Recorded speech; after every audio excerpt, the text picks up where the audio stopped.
S rolling. சாகக்கூடாது, நான் சாகக்கூடாது. Role போட்டாச்சுப்பா. Performance பண்ண வர்றா. பல்லு காப்பிரைட்ஸ். நாட்டுக்கே கேன்சர். ரோல் போட்டாச்சுதான். ஆனா என்ன பண்ற, மனசுக்கு ஒரு அமுத்தான ரோலால் கூட இல்லையே அப்படின்ற மாதிரி தான் இருக்கு. இருக்கப்பா அமிர்தாஞ்சனம். இந்த காப்பிரைட் பேசும்போது அடிப்பாங்களா, சத்தம் ஏண்டா ஒரு பக்கம் யூடியூப் தோல, இந்த பக்கம் ஸ்டூடெண்ட் ஒழுங்கும் தோல்ல வேற உடம்போக்குடா. என்ன பண்ணாலுமே இந்த யூடியூப் காப்பிரைட் பிரச்சனை அப்படின்றது தினம் தினம் வந்து ஒவ்வொருத்தையும் டாக்கிங் தான் இருக்குது. அது என்ன சொல்றதுனே தெரியல. காப்பிரைட் நிஜமா ஆழம் கொடுத்தா பரவாயில்ல, இங்க வந்து மிஸ்யூஸ் தான் அதிகமாக நடக்குது. குறிப்பா சொன்னா ரீசெண்டா நான் பண்ணிருப்பேன், டிசி வந்து காப்பிரைட் கிளைம் கொடுக்குறாங்க, டிசி ஃபாண்டம் பத்தி பேச விட மாட்டேங்கிறாங்க, இதனால வந்து டிசிஓ வந்து அதை பேச மாட்டாங்க, நம்ம ஊர்ல வந்து நிறைய பேச முடியாம போயிடும் அப்படின்ற ஒரு வீடியோ ஒன்று போட்டு இருந்திருப்பேன். எனக்கு மட்டும் இல்ல, நண்பர் நம்ம மாஸ்டருக்கும் கொடுத்தாங்க, மாஸ்டர் மாதிரி கொடுத்தாங்க. இப்போ மாஸ்டர் பையன் பேர் மாத்திட்டாரு, ஓகே மாஸ்டர் அப்படின்னு நான் சொல்லியிருந்திருப்பேன். சொல்லி ஒரு வாரம் கூட ஆகல நினைக்கிறேன். அதுக்குள்ள அவருக்கு வந்து ஒரு காப்பிரைட் விழுந்திருக்கு. அது மாதிரி காப்பிரைட் கிளைம் இல்ல, அது வந்து காப்பிரைட் ஸ்ட்ரைக்.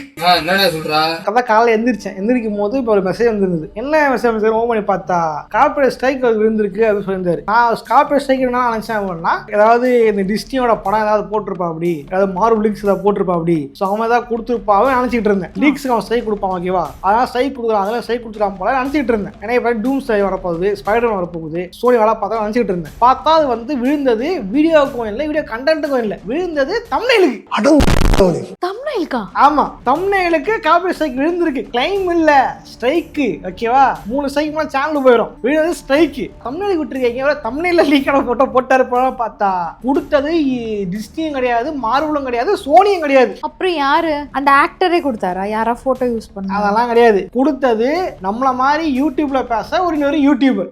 வீட்டுல அடிக்கிறீங்க, ஒரு ஃபாரின் யூடியூபர். எப்படி அம்மா மறக்க முடியும் இதயம் குமுறு. இல்ல எனக்கு புரியல, என்ன இது மச்சான், யாரா இவனுங்க, எங்கிந்திரா வந்துக்கிறானுங்க? அப்படியே இருந்தாலும் மார்வல் அவர் வந்து மார்வல் டிசியை பத்தி பேசியிருக்காரு, ஓகேவா. அந்த தம்ப்நெயிலுக்காக ஸ்ட்ரைக் கொடுத்துருக்காரு. அந்த யாரும் பேர் சொல்ல முடியாது, ஏன்னா இவன் தம்ப்நெயிலுக்கு சொல்றேன் எப்படிப்பட்ட தமிழை பேடி வரேன், ஓகேவா. தம்ப்நெயிலுக்கே வந்து எந்த அப்படின்னு கொடுத்த ஒரு சைல்டிஷனால தான் அந்த ஆளு. அப்புறம் என்ன பத்தி மாணவங்க பத்தி தாங்கன்னு கொடுத்தாங்கண்ணா, யூடியூப்பும் வந்து எதுவுமே பார்க்க மாட்டான், கொடுத்துட்டு தான் நீயே பார்த்துக்கணும் போயிடுவான், ஓகேவா. கூட பேசல, அவகிட்ட பேச முடியாது, ஏன்னா பட்டிருக்க வழி எனக்கு தெரியும்ல. அதனால அந்த பேர் நான் சொல்ல விரும்பல. ஆனா ஒரு கோடு அது கொடுக்குறேன், அவசர அட்டகாசம். அவசர அட்டகாசம்னு ஒருத்தன் எல்லாம் நம்ம மாஸ்டர் இன்ஸ்டாகிராம்ல போட்டுருப்போம், போய் பாருங்க எனக்கு கொடுமையான விஷயத்தை. இந்த அவசரம் பார்த்தீங்க அப்படின்னா அவர் தமிழ் எல்லாமே அவசரமா தான் இருக்கும். தமிழுக்காக வந்து கஷ்டப்பட்டு சாட்ஜிபிடி கிட்ட, ஜெமினி கிட்ட கஷ்டப்பட்டு கேட்டு உழைச்சிலாம் தமிழ்லாம் இருக்காது. இப்போதைக்கு அந்த சேனல் ஐக்கியானு கூட வந்து ஒழுங்கா இருக்காது, லோகா கூட ஒழுங்கா இருக்காது, அவசரத்துக்கு கூப்பிட மாதிரி தான் இருந்திருக்கும். ஆக்சுவலி இது தம்ப்நெயில் இல்லாம ஸ்கிரீன்ஷாட்ஸ் மாதிரி தான் இருக்கு, மாதிரி எல்லாம் கிடையாது. அதேதான் அதுதான் சொல்றேன், அது எதுவுமே ஒர்க்கே இல்ல. உங்களுக்கு புரியுது சொல்ல வரேன்ட்டு. நிஜமா ஒரு தம்ப்நெயில் பண்ணி அவர் கஷ்டப்பட்டு தம்ப்நெயில் பண்ணி பாருங்க ப்ரோ, அவர் கஷ்டப்பட்டு உழைச்சிருக்கா ப்ரோ, போட்டோஸ் கஷ்டப்படுறது தெரியுமா ப்ரோ, அப்படி இருந்தா கூட பரவாயில்ல, ஓகே. அப்படி கூட சைக்கிள் தப்பு தான், அப்படின்னா ஓகே. ஒரு 0.2% ஓகே இருந்திருக்கலாம். இப்போ போட்டது எல்லாமே ஸ்கிரீன்ஷாட்ல வெறும் பேரை மட்டும் அட்டாச் பண்ணி தான் தலைமை விளையாடம் போட்டுட்டு இருக்கேன். அதுக்கு வந்து அதே மாதிரி இருக்குன்ட்டு ஸ்ட்ரைக் கொடுத்தது எந்த வித செய்தி சுத்தமா எனக்கு தெரியவே இல்லை. நீ மனுஷனே இல்ல தெரியுமா? மனசாட்சி இருக்கா உனக்கு? யாரியா நீ முதல்ல?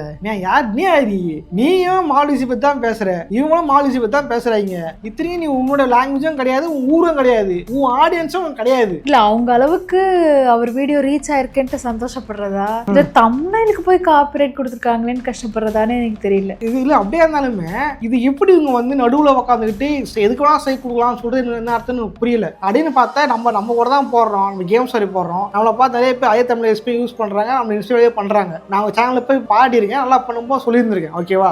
கமெண்ட் கூட பண்ணிருக்கேன், கமெண்ட் பண்ணிருக்கோம். நம்ம யாரும் போய் இது ஓகே இன்ட்ரெஸ்ட்லாம் பண்றாங்க, நல்லா வாழ்த்தி இருக்கோம், ஓகேவா. இவங்க நான் ஒரு ஸ்கிரீன்ஷாட் தம்ப்நெயிலை வச்சு யூஸ் பண்ணதுக்கு இப்படி பண்ணிருக்கேன். இவன் என்ன ஜென்மனு தெரியல, நிஜமா தான் விருப்பம் ஆகுது கேட்க பொழுது. 2 வீடியோ ரிமூவ் பண்ணிட்டு அவன் வந்து ஸ்ட்ரைக் ஒன்று கொடுத்து வச்சிருக்கேன். நல்லா 2 ஸ்ட்ரைக் ஒரு ஸ்ட்ரைக் வச்சுக்கோ ப்ரோ, ஸ்ட்ரைக் தானே ப்ரோ நாளைக்கு போறோம் கேட்டீங்கன்னா, யூடியூப் ஆல்காரிதம் அப்படி கிடையாதுப்பா தம்பியா. யூடியூப் வந்து கிளைம் கொடுத்தா எல்லா வீடியோமே கிளைம் வருங்க. யூடியூப் ரன் பண்ற எல்லாருக்குமே தெரியுங்க. நீங்க ஒரு தொடர்ந்து யூடியூப் ரன் பண்றீங்க அப்படின்னா கண்டிப்பா நீங்க வந்து வாழ்க்கையில ஒரு கிளைமாவது கண்டிப்பா பார்த்துருப்பீங்க. ஒரு வீடியோக்கு வரும், ஒரு வீடியோ வராது, ஒரு வீடியோக்கு சம்பந்தமே நம்ம வந்திருக்கும். இந்த மாதிரி நிறைய விஷயம் நடக்குது. யூடியூப் ஏஐ பிரச்சனை இல்லை, நீங்க எப்போ லே ஆஃப் பண்ணி ஏஐ வேலையை வச்சாங்களோ அப்பயே முடிஞ்சு போச்சு. சொல்லி கிளைம் பண்றது ஒரு வீடியோ வந்து நான் போடுறேன்ப்பா, என்ன மாதிரி ஒருத்தன் போட்டிருக்கேன் அப்படின்ட்டு ஒரு இடம் இப்போ ஒரு கார்பரேட் கம்பெனியோ இல்லை யாரோ ஒருத்தர் வந்து ஒரு கிளைம் கொடுக்குறாங்க அப்படின்னா, ஒன்னே நீங்க இந்த வீடியோ பிளாக் பண்ணுங்க, ஒரு கிளைம் வரும். இல்லை அப்படின்னா இல்லை இது மாடரேஷன் வந்து வேணாம் எதுக்கு கொடுக்காதீங்கன்னு டைம் வரும். இல்லைனா வந்து மானிட்டரைசேஷன் மட்டும் ஷேர் பண்ணிக்கலாம், எனக்கு வரட்டும். அதாவது வீடியோ கஷ்டப்பட்டு மேக் பண்ண தெரியுமா, அவனுக்கு காசு வரக்கூடாது.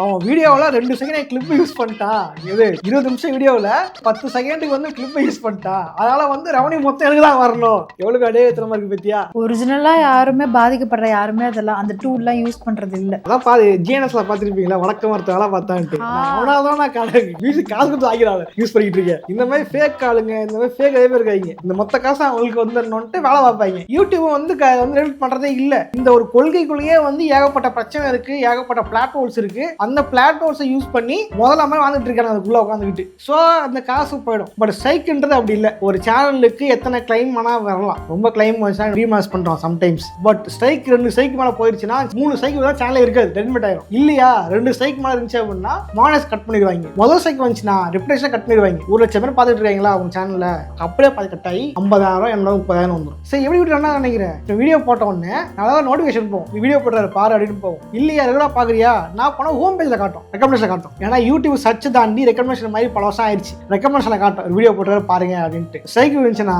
பாதி பேருக்கு வீடியோ காட்டவே காட்டாது, நோட்டிஃபிகேஷன் போகுது, ரெக்கமெண்டேஷன் காட்டாது. அப்புறம் என்ன ஆகும், பாதி பேர் தான் பார்ப்பாங்க, மீதி பேர் பார்க்கவே மாட்டாங்க. ஆடியன்ஸ் நினைச்சுட்டு இருப்பாங்க ஒரு வீடியோவே போடல போல அப்படின்னு நினைச்சுட்டு இருப்பாங்க. பட் வீடியோ 10 வீடியோ போட்டுருந்தாலுமே அவட காட்டிருக்காது. ஸோ ஒரு யூடியூபரோட வயிற்று அடிச்ச மாதிரி தான் அது. ரெக்கவரி பண்றதுக்கு 90 நாள் சும்மா கிடையாது, 3 மாசம் உட்காந்து கஷ்டப்படணும். நான்லாம் வந்து இந்த அக்கா பிரச்சனை அக்கா கதையில மாட்டிக்கிட்டு 3 மாசம் ஸ்ட்ரெஸ் ஆகி மெயின் சேனல் வீடியோவே நான் போடல. 1 மாசம் தெரியுமா, அந்த கடைசி மாசம் வீடியோவே நான் போடல. போங்கடா இதை போதும், அதாவது கார்ட்டூன் பத்தி பேசி பழிச்சுக்கிறேன், கேம் பத்தி பழிச்சுன்னு அதாயிட்டேன். ஸோ வந்து யூடியூப் தான் பார்த்து என்ன நடக்குது பார்த்து பேசிடணும். பட் அவங்க என்ன பண்றாங்க, 2 பேரும் என்ன பண்ணிட்டு நீங்க பாத்துங்க, அது எனக்கு தெரியாது நீ பாத்துக்க, அது விட்டு அவங்க வேலை பார்த்துட்டு இருக்காங்க. ஏகிட்ட போய் என்னத்துக்கு கெஞ்ச முடியும், ஏகினா வந்து இறக்கப்பட போதா, வருதாப்பட போதா, இல்ல போய் சார் இந்த மாதிரிலாம் சொல்றது சொல்ல போதா, கிடையவே கிடையாது. ஆனா உண்மையிலே பார்த்தா உண்மையிலே மாஸ்டர் பாவங்க, உண்மையாளு பண்றீங்கன்றது கடுப்பு தான் ஆகுது. அதான் என்ன பண்றீங்க, நான் சோல்ஜர்ஸ் போயிட்டு சம்பந்தப்பட்ட ஆள் யாருன்னு மாஸ்டரை கேட்டு தெரிஞ்சுக்கிட்டு சம்பந்தப்பட்ட ஆளுகிட்ட போயிட்டு முறையிடுங்க, பண்ணாத தம்பி அப்படி பார்த்து இருந்துக்கேன்னு சொல்லுங்க. என் பேர சொல்றாங்க நிறைய அப்ப நடிச்சா போறான், மோசமாவா இருக்காவ. இந்த பிரச்சனையெல்லாம் நான் பாத்துக்கிறேன், என்ன மட்டும் நீங்க பாத்துக்கோங்க. இதே மாதிரி இது மட்டும் இல்ல, இன்னொரு பக்கமும் இருக்கு. ஸ்டாண்ட் அப் காமெடியன் ஒருத்தர் பிரகாஷ் குமார் அப்படின்ட்டு, அவரும் வந்து யூடியூப் சேனல் நடத்திட்டு இருந்தாரு. அந்த டைம் பாத்தீங்க அப்படின்னா ஏதோ ஒரு ஹேக்கர் பூந்து கோதடாம தெரியும்ல, இந்த மாதிரி வந்து வித்துருவானுங்க, இந்த மாதிரி வந்து அக்கௌண்ட் வித்துருவானுங்க. அவன் என்ன பண்ணி விளம்பரம் பண்ணிட்டு இருப்பானுங்க, எங்க காயின் வாங்கிக்கிங்கன்னு லைவ் போட்டுருப்பானுங்க. யூடியூபோட பாலிசி இப்படி எல்லாம் பண்ணவே கூடாது. இப்போ நான் ஏதோ தப்பா நடக்குது, ஏதோ வேலை சில்லறால பாக்குறாங்கன்னு தெரிஞ்சுக்கிட்டு அந்த சேனல் வந்து முடக்கிடுவாங்க. இது ஏகப்பட்ட பிரச்சனை இருக்கு. இப்போ நீ ஒரு அக்கௌண்ட் 4 சேனல் ரன் பண்ணி நினைச்சிக்க, 4 சேனல் ஒரு சேனல் போயிடுச்சுன்னா மொத்தம் 4 சேனல் போயிடும். இதான் பிரச்சனையே இங்க. அப்படி 3 சேனல் 4 சேனல் எவ்வளவு சேனலையும் நீ வந்து கஷ்டப்பட்டு ரன் பண்ணாலுமே இங்க ஒரு கார்பரேட் கம்பெனியோ டர்ன் நினைச்சா ஒரே நாள் உங்களை வந்து ஒண்ணுமே எல்லாம் மாக்கிற முடியும். இதுதான் இங்க இருக்கிற மிகப்பெரிய பிரச்சனையே. எனக்கே எப்படா இந்த கடை முடிச்சு தொலைவேன், வேற ஏதாவது பிசினஸ் பார்க்கலாமா அப்படின்னு தலைவலியா இருக்கு வாழ்க்கையில. ஒவ்வொரு நாளும் பயந்து வாழ வேண்டியதா இருக்கு. ஒவ்வொரு நொடியும் நான் பயந்துகிட்டே தான் சார் இருக்கேன். இது இந்த மாதிரி இதாகி போயிடுச்சு. சேனலை மொத்தமாக ஆட்டையை போட்டான். இவரும் போயிட்டு நிறைய கேட்டிருக்காரு, ரெஸ்கியூ பண்ண கேட்டிருக்காரு. ஆனால் இவன் என்ன பண்ணுறானுங்க, ஆன்சரும் பண்ணல, பதிலும் கொடுக்கல, சப்போர்ட்டே கிடையாது. இவன் என்ன பண்ணிருக்காரு, சரி ஓகே நம்ம மறுபடியும் வந்து புது சேனல் ஆரம்பிச்சிருக்காரு. ப்ரோ அதான் ப்ரோ புது ஆரம்பிச்சா போச்சு அப்படின்ட்டு.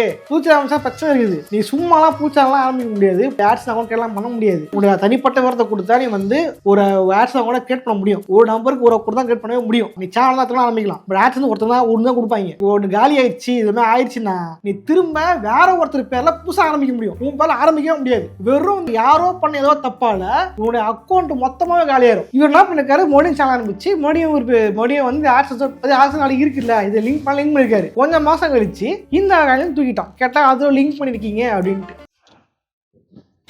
என்னடா நினைச்சா நம்மளாம் விருப்பா இருக்கு இங்க இருக்கிறதுக்கே, போயிடலாமா அப்படின்ற மாதிரி, ஊருக்கே போய் பழச்சிக்கலாமா அப்படின்ற மாதிரி இருக்கு. 3 வருஷம் கழிச்சு எடுத்துட்டு இருக்கான். 3 வருஷம் கழிச்சா?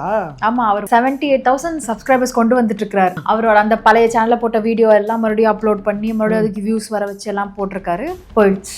யூடியூபோட கொள்கைனால அவர் இத்தனை வருஷம் போட்ட எஃபோர்ட் போச்சு, அவர் கெயின் பண்ண சப்ஸ்கிரைபர்ஸ் போச்சு, எல்லாமே போச்சு. முக்கியமா கான்ஃபிடன்ஸ். அது எவ்வளவு முக்கியம் ஒரு மனுஷனுக்கு.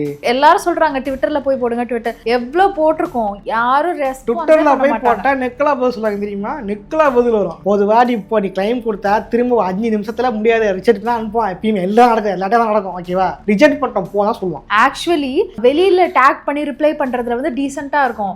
டிஎம் பண்ணிருக்கோம் வாங்கன்னு போது பாத்தீங்க அதுல வந்து எந்த ஒரு ரெஸ்பெக்ட்டுமே இருக்காது, எதுவுமே இருக்காது, மரியாதையே இருக்காது. அதெல்லாம் முடியாது, கிளம்பு அப்படின்னு சொல்லுவான். இதுதான் ஆக்சுவலா நடக்கிற விஷயம். புரியுறதா? இவ்வளோ புதுசா சேனல் ஆரம்பிக்கு இதெல்லாம் சொல்லாதீங்க ப்ரோ. புதுசா சேனல் ஆரம்பிக்கிறது வந்து ஒரு ஓப்பே இருக்காது, அதெல்லாம் கிடையாது. நீங்க ஒரு கரியர்ல இருக்கிறீங்க அப்படின்னா நான் சொல்றேன், உண்மையை இப்ப நான் சொல்றேன், இந்த நாள் நான் சொல்றேன், நீங்க ஒரு கரியர்ல இருக்கீங்க அப்படின்னா கரியரை ஃபாலோ பண்ணுங்க. இதை வந்து ஒரு பேஷனா வச்சுக்கோங்க. சனிக்கிழமை ஞாயிற்றுக்கிழமை போட்டு உங்க மனசு தேத்திங்க, அவ்வளோதான். தவிர்த்து இதை தொழில் நினைக்காதீங்க. ஏன்னா அதை நினைக்கும் போது எனக்கே இங்க இருக்கு பயமா தான் இருக்கு. எனக்கு விட்ட வர தொழில் இப்படி எனக்கு தெரியாதுன்ற மாதிரி தான் இருக்கு. ஏன்னா வாழ்க்கை நடக்கும் சொல்லவே முடியாது, அன்பிரிடிபிள் லைஃப்ல வந்துட்டு இருக்கும், நடக்கும்னா சொல்ல முடியாது, அப்படி இருக்கீங்க. ஸோ இதுதான் நான் சொல்ல வருது என்ன அப்படின்றது. இது மட்டும் இல்லாம நம்ம மிஸ்டர் ஜிக்கு அவரும் என்ன பண்ணிருக்காரு, ஒரு வீடியோ போட்டிருக்காரு. அதுக்கு சாமியார் தான் வந்து பேச்சு பத்தி சண்டை போட்டிருக்காங்க, வீடியோ மட்டும் தூக்க வச்சிருக்காங்க. என்னடா இங்க நடக்குது? சாமியாருக்கெல்லாம் பவர் இருக்கா? சாமியாருக்கு இந்த பவர் இல்ல, அந்த பவர் இருக்கு. இன்ஃபுளுன்ஸ் யூஸ் பண்ணி தூக்க வச்சிட்டாங்க. என்ன நடக்குது இங்க ஒண்ணுமே எனக்கு புரியல. வாழ்க்கை என்ன வாழ்க்கை இது? இங்க கருத்துரிமையில ஒண்ணும் இல்லை. இங்க என்ன பண்ணலாம், வரலாம், காமெடி பண்ணலாம், கிரிஞ்சி பண்ணலாம். முக்கியமா கிரிஞ்சி பண்ணலாம், நல்லா சப்போர்ட் இருக்கு. கஷ்டப்பட்டு ட்ரிபிள் கேம் ஆடுங்கடா அப்படின்னு சொல்லி வீடியோ போட்டா பார்க்க மாட்டாங்க. ஏன்னா ஒருத்த வந்து ஃப்ரீ ஃபயர் வாங்க ஃப்ரெண்ட்ஸ் அப்படின்னு வீடியோ போட்டோம்னா உட்காந்து பார்ப்பாங்க. லட்சங்கள்ல யூஸ் போகும். ட்ரிபிள் கேம்ஸ் தான் முக்கியம், அதுல தொழில் இருக்கு, நாளைக்கு இது வச்சு ஒரு கரியரை வச்சுக்கலாம், வாழலாம்னு சொன்னா கேட்கவே மாட்டாங்க. இவனை பார்த்தீங்கன்னா கிரிஞ்சி அடிக்கணும், இது மாதிரி ஏதாவது மொக்க கேம்ஸ் போட்டு காசு சம்பாதிடும், அவ்வளவுதான். போதும் உணர்ச்சி வசத்தை முடியலையே வெறுப்பா இருக்கு. இதெல்லாம் கேட்கும் போது தலைவலியா இருக்கு. என்ன மாதிரி நம்ம இதுல வாழ்ந்துட்டு இருக்கோம், வெறுப்பா இருக்கு. அப்புறம் யூடியூப் கலாய்த்திட்டெல்லாம் இல்ல, திருத்திக்கிங்க எல்லாம் சொல்றேன். இதுக்காக இது செயலை கொடுத்துட மாட்டீங்கல்ல, இது உங்க கொள்கையிலே எதுவும் இல்லையே. ஓகே, நான் சொல்ல வந்த ஆதாரத்தை கொட்டிட்டேன். உண்மையிலே இருச்சா கஷ்டமா இருக்குங்க, பாவங்க மனுஷன்.